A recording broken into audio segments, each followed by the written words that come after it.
Hi, everybody. Welcome to the Philly Fan Radio Podcast. I'm your host, John Myer, along with Dan Palmieri. And holy shit, Dan, we won against the Saints, man. Unbelievable.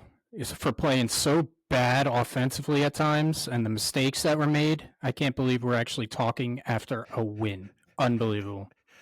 Okay, Just so I was very nervous considering they annihilated Dallas the previous week. I mean, completely annihilated them. And I'm thinking after we played crappy against the Falcons on Monday Night Football, I was just like, defense is just not going to hold up. Offense, what are we doing? Like, I was totally scared. I was an Eagles fan sitting there nervous like usual. Like, I don't know who's showing up this week.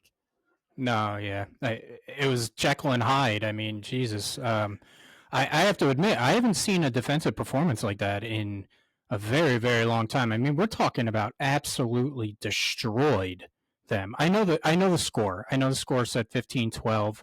It was close because of reasons we'll discuss, but that defense, that made me proud to be a Philly fan there. The effort and everything, that was great.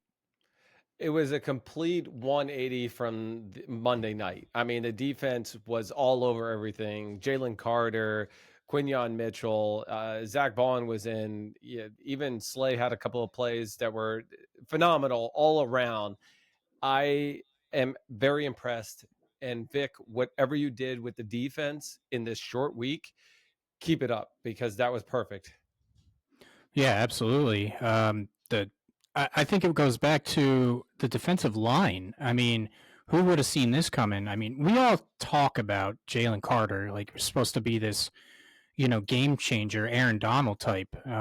But he showed it at times. But I mean, we're talking about he was violent out there, and it was great to see. And it wasn't just him. I mean, everybody but Bryce Huff. Let's say that. I was trying to avoid that, but I mean, Bryce Huff. I didn't even hear his name be called once or on the plays. But Dan, we won't even talk much about Bryce Huff. I mean, Reddick's still available. Maybe we can get a steal. So going on it, yes, it was 15-12. And if you look at it and the breakdown, and I have the breakdown here for each quarter, and we'll get into it a lot more. The first quarter, New Orleans gets 3 points. I was actually very impressed with how that went. That they got 3 points, but we'll talk about some of the mishaps on the Eagle side. Then in the second quarter, 0-0. The third, 0-0. I'm like, what the hell is going on in this game? And then all of a sudden in the fourth quarter, and we'll break down what happened, but it came out 15-12. Dan, let's just talk about the Phillies' drives in the first quarter. They had 2 drives in there, 6 minutes on the first one. Going down the field, looked freaking great. They had 2 minutes, 18 seconds, 3 plays. And you know what they got? -9 yards and a punt. Yeah. And it's like, I've heard it talked about a lot, but I mean, we'll reiterate it. It's like they forgot that Saquon Barkley was on this team. I mean, exactly. they're going pass heavy. I mean, I understand some aspect of it, but I mean, I don't care if they got 8 men in the box. Saquon is running like a monster, absolute monster. And he's only going to get better. Oh yeah, absolutely. And one thing I wanted to bring up, it doesn't really have to deal directly with our team, but over the past few years, we've had Miles Sanders. He went to Carolina and is doing horrible. Yep. DeAndre Swift went to Chicago. He is doing horrible. When do we start to attribute Stoutland as the guru and put him in the Hall of Fame? I mean, that man needs a jacket right now because he makes every running back look like gold. And look what he's doing against an already great running back. He's making him an MVP candidate. And I'm saying it. I know a running back will never win it, but he's an MVP candidate. Well, you know what? You got my vote for it. The second drive on that, 2 minutes, 51 seconds. And it just, I got to tell you, this one, 5 plays, 66 yard. This just broke my heart watching it. The interception Jalen threw across. He was going to the left side. He didn't want to. He threw it. And I was not impressed with that throw, let me tell you. And then afterwards, and I know you want to break that down, but his next one, he's running out to the side, and the ball off his leg or whatever it is, he fumbles it. And we gave it Mhm. over 2 times in 2 back-to-back possessions. Yeah, I mean, ball security. We've talked about it. Everybody's talked about it. He says he's going to learn from it and get better from it, but it's not happening. And I just don't know what is going on. I mean, the interception, I'm not going to say I see it, but, it's supposed to be an in-breaking route. Smith didn't really come back. Whether or not it's his fault or not, it's an interception. It shouldn't have been thrown. I mean, the safety was sitting there. Yep. And again, you know, protect the damn ball. And then you got the fumble, which that was fluky, but again, he fumbles the ball often.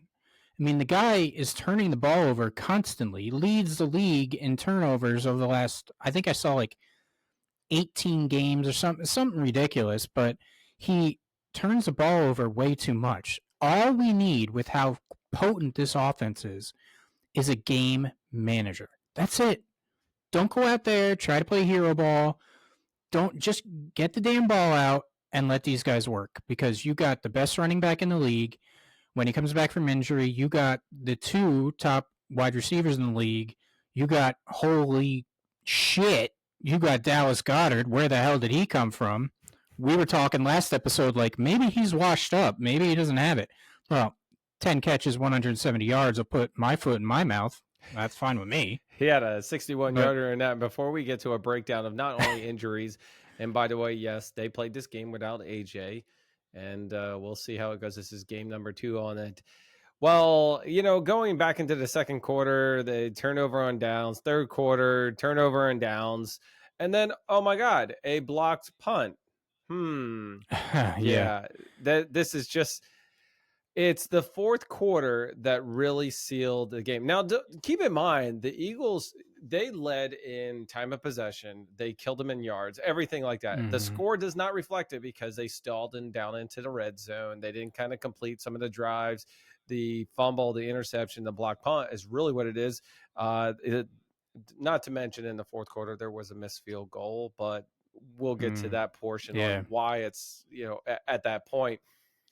Dan, looking at the stats here and a breakdown of the Eagles. Mm-hmm. Now, we had 460 total yards against 216. Like, holy shit, man. That was... Yeah. And we only got 15 points. Pretty sad. 2 turnovers. Yeah, we talked about that. And you know how many... And the Saints had 1 turnover, obviously, at the end. We'll mention in a second. And then first downs, 20-12 first downs. Yeah. Now, granted, there were a couple ones where I was seeing Jalen run the ball like he did last year and basically fell down, didn't get anywhere, no jukes, nothing, which was not impressive to say the least. But Dan, the stats, holy shit. Yeah, no kidding. I just go back to 15 points. I mean, how do you only get 15 points? I mean, we'll talk about it. Stupidity is how you get 15 points. But anyway, it's crazy. Their offense, I mean, even in the last game, their offense is just churning out yards. It's just this team through multiple people, through whether it be the head coach, whether it be Jalen Hurts, situational awareness football. Just take the damn points. This is the one game where I could have said, honestly, I trust the defense to close this game out. One game. And yet... So you're not a fan of going on it on fourth down and, instead of taking the field goal at that point? I don't get it. I mean, I understand you're going for fourth downs. I get it. But they've been doing that all the time. And I think if they lost this game, I think I would yell even more that they didn't go to. But same thing happened on Monday night. They went for fourth down when they could have taken the points, and they were relatively very close for Elliott to kick that. Here, the 3 points, but then it would never know what happened the rest of the game. You can't say that's a deciding factor on how the game will play out, though. Yeah, no, I agree. I go back, the fourth down decisions, they're questionable. But I go back to what he said after his press conference. The fourth down at the end of the first half, Okay, you've got I think it was like 18 seconds or 16 seconds. Okay, you had a timeout. Let's say that he gets it. Okay, so you're talking about he's got maybe 10 seconds left. Nick Sirianni in his press conference said, "Oh yeah, I wanted to do that because I wanted to get some shots at the end zone, multiple shots." Nick, I don't know if you know how a clock works, but for Christ's sake, you're only going to get one shot in the end zone from about 14 yards out, and everybody's going to be standing on the goal line because they know you can't go inbounds. Why risk it? I just don't get it. Situational football is our Achilles heel, and we're going to start losing games. We lost Atlanta. Not That wasn't really situational. It was just asinine, defensive play and just Defense stupid sucked stuff. on Atlanta, and the interception Yeah, offense wasn't there. To be honest right. with you, that's what Atlanta. And you can arguably go back to saying they should have got that field goal on fourth down, but just in like this situation, should they? Should they? You know what? It's a win, right? So we're a little lenient on Mm-hmm. them going on for fourth down, and they're always going to go for it. Maybe they're setting a precedence that they're always going to go on fourth down and put that, I don't know, courage into the team to actually get in there and kick some ass and get that fourth down. Yeah, I get the aggression. I do. I like the aggression. But it's just, there's a time to be aggressive, there's a time not to. And that was not a time. I just don't get it. We'll go 7-6. Okay. I want to ask your I want to ask your opinion on this. 7-6, you have fourth down. You can either punt the ball to your defense, who's been shutting them out, pin them back, or you can go for a 61-yard field goal, which, Elliott has the leg, but it's a 61-yard field goal, which gives them the ball roughly at midfield. It's a 7-6 game, which means they could take the lead. I'm asking you, am I like going on crazy pills thinking that was the dumbest call in the world, or do you agree with it? I mean, maybe I'm wrong. I don't think we should have gone for the 61-yarder. And to your point, it's a very close game, right? And we miss it. We give them and this is in the fourth quarter. What had happened is it was 9 minutes 49. Our time of possession was 3:08. So there was essentially an entire half of a fourth quarter for it, and we missed it, which gave them, a great result. To be honest with you, Yeah. So you said it. Defense was holding them. And I would have leaned more on my defense, but now you put more pressure on them, giving them a closer range for their defense. So, yeah, no, I wouldn't have gone for it. Yeah, and I believe, correct me if I'm wrong, but I believe that drive directly resulted in the go-ahead touchdown by the Saints. I'm making it 12-7. Let's see. Yeah, actually, that drive came back. So the turnover on the time was 6 minutes and 41 seconds still on the clock. And New Orleans time of possession was 4 minutes. So they ate up 4 minutes of clock from there. So essentially almost leaving you 1 minute left of it. 9 plays, 50 yards. They got a touchdown on it. Right. So you directly gave them that touchdown there to make it 12-7. It's just, why? Punt the ball away. And at the time, 7-6, you still are forcing them to go 50 yards. Well, no, not 50 yards. Let's say 60, 65 yards on a defense that was, to that point, probably holding them to, let's see, you had said they had 260 yards total. They got 50 on the last drive. So they got 219 total. Oh, 219. So you held their offense to like 160 yards to that point. Yep. So, yeah. So why? I mean, it's just why. There's aggression and there's stupidity. And I've been such a defender of Sirianni. I like him as a person. I'd like to sit down and have a beer with him. But during a football game, I just want to strangle him. I mean, Jesus Christ. I don't get it. He said sometimes he'll make some plays. Sometimes he'll jump in there.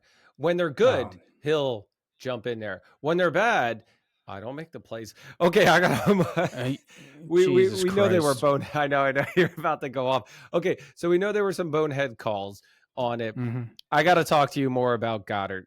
Goddard, unbelievable on his. Where the hell has he been the first 2 games? You haven't seen the guy. Now AJ is out with a hamstring. Goddard had 10 receptions, 170 yards. His 61-yard rush. I mean, the guy was a beast. He would just stiff arm so many and then get those Hmm. extra yardies for it. That's why we have so many first downs, because he was hammering them. And I tell you what, man, I love seeing that guy play, and when he's getting the ball to him. Yeah, absolutely. The mesh concepts were great. You know, they were running those natural pick plays, which seem to always work unless you get flagged for it. Yep. And it was beautiful. I mean, that long play was actually on a 3rd and I think 14. Mm-hmm. So I mean, that was pretty much the game right there. And it was just great play calling. You know, Goddard's he's always been a good player. We've always expected more of him. And Only if he gets the ball thrown to him, right? We expect more, but he's got to get open. And they've been using him like they used to use Zach Ertz, and really more of an inside block or chip or right on the side. So he's been always staying inside. Yeah, I mean, look at the last drive when he got that 61-yarder. Let's see who Hurts had the ball, who threw the ball. He's got Jahan Dotson, who was probably asleep at that time. We've got Paris Campbell, who just came off the practice squad. So, yeah, okay. Johnny Wilson, who's a rookie. You know, he showed some things. He actually showed some stuff this game. Yeah, he's a big guy. You know, he's tough. But, I mean, you had nobody. Okay, you had Saquon. But at that point, you're really not going to run the ball. And he is a good pass catcher. But, you know, at that point, you have Goddard and Goddard alone, and Goddard made the plays, and it was beautiful. And he did a hell of a job. Career game. I hope we can see more of it. I don't think we're going to see more of it, only because when our wide receivers actually get healthy, there's going to be less balls for them. But I mean, Kellen Moore should take this as okay, we're not going to give him the ball 10 times, but let's not give him the ball 1 time. Let's get him 4 to 5 catches a game. I'm good up to 7. I think we get him rolling. Oh, yeah. He's going to be a hardcore guy. No, I agree with that. Absolutely. I'm just saying, you know, don't take him out of the game plan. Make him a focal point of your game plan. And I think legitimately, yeah, they scored 15 points, but they put up all those yards. I think that honestly, if they just, and I don't know if it's going to happen, but they just clean up those situational issues that they have, we're talking about a team that should easily put up 30 points. Easily. I agree. Definitely. I mean, off of that. Now, let's highlight just a little bit of some of Derek Carr. He was 14 for 25, 142 yards, 1 touchdown, 1 interception. Kamara, 26 carries and only 87 yards. Yes, D. Man. Damn. I didn't realize he got that many carries. Holy shit. They were hammered, but he wasn't going anywhere. Chris Olave, 6 for 86 and 1 touchdown. I thought Olave was going to decimate us in the beginning because they were getting him wide open. He was out there when they were going for 3rd and 9, 3rd and long, whatever it was. Olave was in there. But then let's come back to Jalen Hurts. 29 for 38, 311 yards, and then 1 touchdown for it. I mean, the stats on this 15-12 is like a lie to me based off the stats.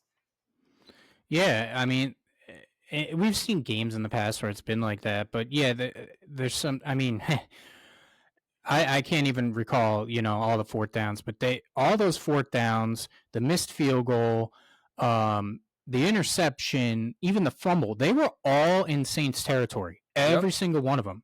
I mean, let's just say they took field goals, you know, for those. You're talking about, you know, 6, 12, probably another 15 points, 12 points, let's say. And that's easily puts you near the 30 mark. So, I mean, it's just the team has to, I don't know. I wouldn't kick field goals all the time. But if you are going to keep going for it on 4th downs, you need to get a hell of a lot more creative because something's not right.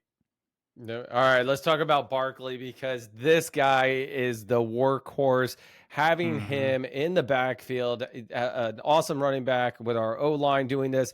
Barkley, 2 touchdowns on this. He got the 2 point conversion. He got the 65-yarder broken out, man. The speed on this Mm-hmm. guy, he was clocked at 21.66 miles per hour. I want to know how they do it, by the way. They sit on the sideline, or are they measuring the distance? Whatever it is, just seeing him run, he had 17 carries. Okay. He had like 10 less than Kamara for 147 yards. Freaking Mm-hmm. Barkley, man, he had an awesome game. Yeah, and we've seen that for 3 games now. I mean, he comes from the Giants where we all knew he was good. Yeah, he was supposed to be great. He was good, and we kind of all said it when we. I'll be honest with you, when they signed him, I think a lot of fans went through that whole justification phase, and it's like, oh, he's a great player, but he played behind a shit offensive line. That's why Yep. he didn't really reach his potential. So we were all sitting here saying, okay, what's he going to do under a good offensive line?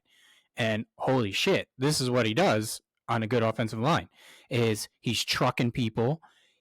I can't believe he goes that fast. For a Nope. guy that big, he's a bigger running back, and he's juking people, making people look foolish, and then he's running like a gazelle down there for 21.66 miles per hour. And it's amazing. It's incredible to watch. Um, from a skill set, from an all around running back phase, I don't remember seeing in my lifetime. Now I know obviously there was like Herschel Walkers of the world, but I wasn't alive for that. Um, I can't remember seeing a running back this good on this team ever. Watching how much fun him jumping into the end zone, into the Eagles fans. By the way, Eagles fans travel well. It was just unbelievable to see him. Dan, before we wrap up, the 2 last things I want to talk about. One, injuries. Okay, we already Mm-hmm. talked about A.J. Brown being out on a hamstring. Devontae Smith, bad hit, to be honest with you. Watching that concussion protocol, that should have been a flag. He should be fined. We'll see in the next week and a half if the NFL Yeah, decides to fine anybody. But what were your thoughts when you saw that hit? I thought it was absolute shit. I thought it was ridiculous. Um, Did I you see mean, the Saints guy got up and I think he spit down or he spit yeah, on him or something yeah. like He that? he claims he would never do that, but video evidence it Oh, yeah, shows otherwise. what the hell was I watching then? Yeah, exactly. It's just it was a dirty hit, Yep. but and I want to blame the player. I do blame the player, but at the same time, why wasn't the whistle blown? Yep. I mean, seriously, what are you doing? The play was long over, and then you left the guy out to dry, and you caused an injury. So, I mean, it's a shame. It is a shame. Well, everything that Hurts was doing after he was out, so he doesn't have 2 of his top wide receivers. He didn't even have his top right tackle. Lane Johnson was pulled out. Probably, I think it was the Mm-hmm. first quarter. He was actually throwing up. They said concussion, but we also heard that he was sick during the week. Maybe he was sick earlier. What's going on? I haven't seen any updated reports on that. I'm sure we'll get some more information on it. He was definitely that. I mean, literally defense. I give defense an A in this game. I mean, just Mm-hmm. how well they did. You know what, offense, while you did make it down to the red zone so many times, 15 points, I'm in a B, to be honest with you. I want to see those completions down on it. And Dan, coaching staff, Mm-hmm. Nick, you get a C minus. I'm I sure can't you're gonna. believe you give them a passing grade. Well, the Unbelievable. reason I grouped them all together because Nick's just a head coach cheerleading CEO. So you give Vic's carrying them all along. Vic gets an A along with his defense. But Mm-hmm. okay, Yeah. Dan, what do you think? What are your grades for them? Oh, absolutely an A plus with defense. We've said it. I mean, so many individuals stand out. Jalen Except for Carter, Huff. Jesus Christ. I think I wrote this down 18 snaps out of 56. So his playing is going down, first off. And second off is, those 18 snaps put up a stat. At He least didn't even one record a tackle. tackle. Seriously. Yeah. And Vic even said he wasn't doing that great in, training camp. So Yeah, it seems we're treading waters here. I mean, it's only three games, but we're treading DeMarco Murray and Nnamdi Asomugha water right here with this bust label. So yeah, it ain't looking good. So before I wrap it up on, where they're playing next, when it is, their bye week and at home, how about them Cowboys? I love it. I love it. The fact that was even a close game is that's ridiculous. Because that's a lie. That was all junk play game. at the end. I saw Exactly. reports Dak's coming back. He ain't coming back. You know what? The Ravens Jesus said, Christ. "Oh, we're going to arrest our starters." The Cowboys are just in so much turmoil right now. I mean, I love it. They can't run. They can't catch. Everybody's upset. They paid big bucks for Dak and CD. CeeDee Lamb's throwing a hissy fit. He got over $100 million and he's on the sideline crying like a baby. I mean, it's just great. There's so many personalities on that team, and it really, I'm going to say this layered in sarcasm, but it's such a shame to see them. It's a shame to see Jerry Jones upset. It's just, I feel your sadness. It breaks my heart. It breaks my heart. Lamar is legit. I like seeing him. Lamar's legit. Seeing them run, seeing them do everything, and Dallas lose. There is nothing better than an Eagles win than a Dallas loss. To be honest with you, it's a beautiful thing. Beautiful thing. It's like a rainbow. Absolutely. Okay, well, let's talk about it. The next game is happening September 29th at 1 p.m. They are against Tampa Bay Buccaneers. They will be in Tampa. After that, they have a bye week. And finally, they're coming back home on the 13th against the Browns on week 6 at 1 p.m. Dan, as I was totally...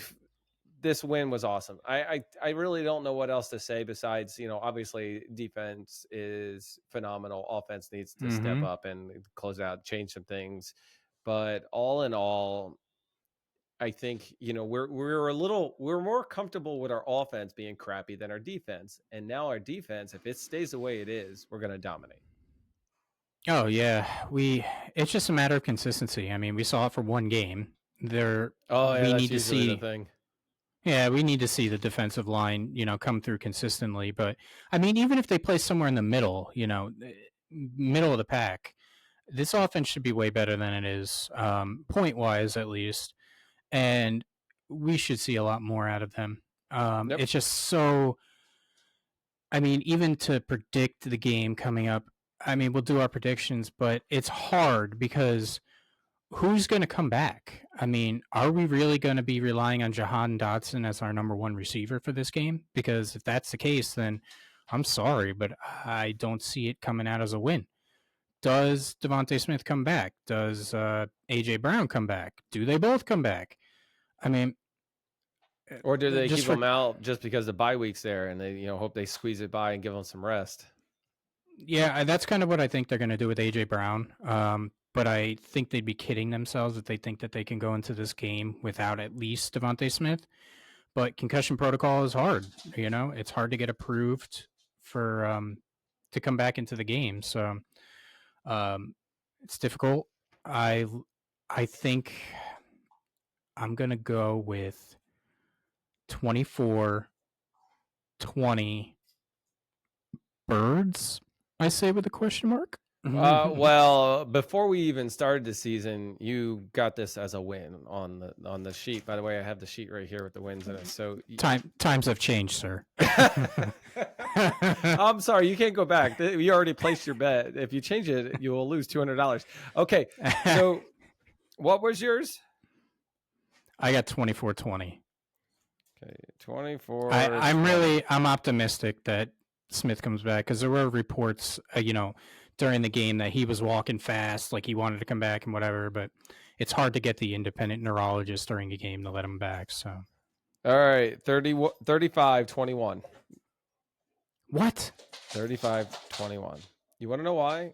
You want to know why? I know okay, there's no weapons, blah, blah, blah. I think Barkley is going to have his way again. I think Goddard, Calcaterra is going to be in there. And I think we'll see a little bit more of Johnny Love.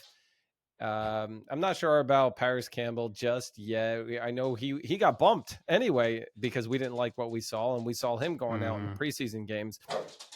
I'm optimistic that Smith will be back. Jahan Dotson might be he might step up. I mean, they're going to do some play calling around it because they're not sure what's going to happen. So that's my prediction, 35-21. Okay. The eternal I love optimist. That. I'm going to go place that bet. So when it does it, you're going to be like, you suck. Yeah, the eternal optimist. I'm good. Always, definitely. All right, everybody. This has been the Philly Fan Radio Podcast. I'm your host, John Myer, along with Dan Palmieri. We got to wrap things up. Dan, thanks for doing this with me, man. Thank you very much, and hopefully go Birds. Let's talk after another win. Yep. All right, everybody, hit that like, subscribe, and notify because guess what? Go Birds! We're out of here.